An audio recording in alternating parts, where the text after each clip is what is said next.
প্রায় 7,000 পিস ইয়াবা ট্যাবলেট নিয়ে সরাসরি বর্ডার গার্ডের কাছে আটক হইলেন বর্তমান নতুন প্রজন্মের সন্ত্রাসী বাহিনী।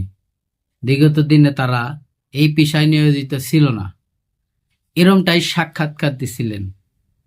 আসলে ভাবতে গেলে অবাক লাগে, এই যে নেশাদ্রব্য, যারা এই দেশের নেশাদ্রব্য বিদেশ থেকে আমদানি এবং রপ্তানি করে, এটা কি চিরজীবনের জন্য একবারে বন্ধ করা যায় না?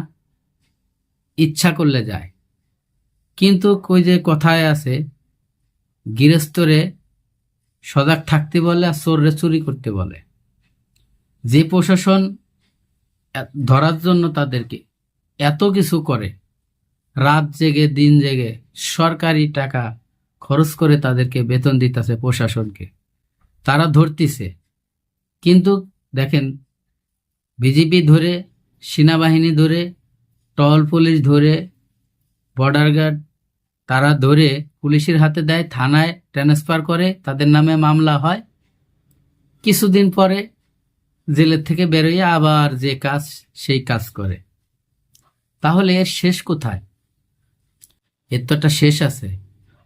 বিশ্বের অন্যান্য দেশে যেভাবে এই মাদকদ্রব্য নিয়ন্ত্রণে সঠিক যে ব্যবস্থাগুলো তারা কিন্তু নেয়, যেটা আমাদের বাংলাদেশে কখনোই নেয় না।